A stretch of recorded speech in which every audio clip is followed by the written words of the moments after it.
আসসালামু আলাইকুম। সকালবেলা কালের কণ্ঠ পত্রিকা দেখেই মনটা খুব খারাপ হয়ে গেল। চোখ তুলে ফেলা কিশোরী পাপিয়া মারা গেছে।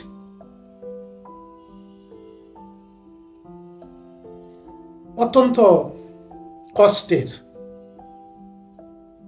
অপহরণের পর দর্শন, গত প্রায় 4 মাস আটকে রেখে চালানো হয়েছিল পাশবিক নির্যাতন। এক পর্যায়ে চোখ তুলে মারাত্মক আহত অবস্থায় তাকে ফেলে রেখে যায় তার বাড়ির সামনে। অবশেষে কিশোরী গতকাল সোমবার দুপুরে না ফেরার দেশে চলে গেছে। খবর পেয়ে পুলিশ লাশ উদ্ধার করে মর্গে পাঠায়। এমন ঘটনা ময়মনসিংহ নান্দাইল সিংরুইল ইউনিয়নের নারায়ণপুর গ্রামের বিচার চেয়ে আদালতে সালিসি আবেদনের পর ময়মনসিংহ পিপিআই তদন্ত করলেও কোনো ব্যবস্থা গ্রহণ করতে পারেনি। এই ঘটনায় এলাকায় তীব্র ক্ষোভের সঞ্চার হয়েছে। জানা যায়, নারায়ণপুর গ্রামের মোহাম্মদ আবুল কালামের মেয়ে পাপিয়া আক্তার 14 নান্দাইল উপজেলার বাগচান্দা ফাজিল মাদ্রাসার 8ম শ্রেণীর ছাত্রী ছিল। পাশের স্থানীয় বাগচান্দা আব্দুল সামাদ উচ্চ বিদ্যালয়ের 10ম শ্রেণীর ছাত্র কচুরি গ্রামের হানিফ মিয়ার ছেলে হুসাইন তাকে জোরপূর্বক তুলে নিয়ে যায় গত জুন মাসের 1 তারিখ। প্রায় 4 মাস অজ্ঞাত স্থানে রেখে গত 6 সেপ্টেম্বর দুপুরে তার বাড়ির পাশে ফেলে রেখে যায়। আদালতে বিচারের জন্য আবেদন করলেও আদালত মামলাটি তদন্তের দায়িত্ব দেয় ময়মনসিংহ পুলিশ ব্যুরো অফ ইনভেস্টিগেশনকে, পিপিআই।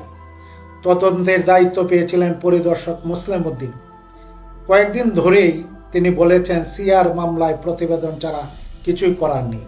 মৃত্যুর পর গতকাল সোমবার ফের জানতে চাইলে তিনি বলেন, বিষয়টি এখন গুরুত্বের সঙ্গে দেখা হবে। ময়মনসিংহ পিপিআই পুলিশ ও সুপার রকিবুল আক্তার বলেন, এখন আমরা আমাদের মতো করে আইনি প্রক্রিয়া করব। তারপরেও নিহত পরিবারে যদি থানায় মামলা করতে পারে। এই ঘটনাটি এই বিজয়ের মাসে অত্যন্ত পীড়া দিয়েছে। যতদূর খবর পাচ্ছি, স্থানীয় জনতা, ছাত্রছাত্রীরা এই মুসলিম উদ্দিনের হুসাইনের ফাঁসির দাবিতে তারা মানববন্ধন মিছিল মিটিং করছে। আমি নান্দাইলের এবং নান্দাইলের বাহিরে যারা আছেন বিভিন্ন শিক্ষা প্রতিষ্ঠানের ছাত্রছাত্রীদের উদ্দেশ্যে বলতে চাই, এটির একটি সুষ্ঠু বিচার হোক, সেই ব্যাপারে সকলেই সহযোগিতা করে। কারণ আজকে পাপিয়া একটি অসহায় পরিবারের সন্তান, তার পাশে দাঁড়ানো আমাদের উচিত। সবাই ভালো থাকবেন। ধন্যবাদ।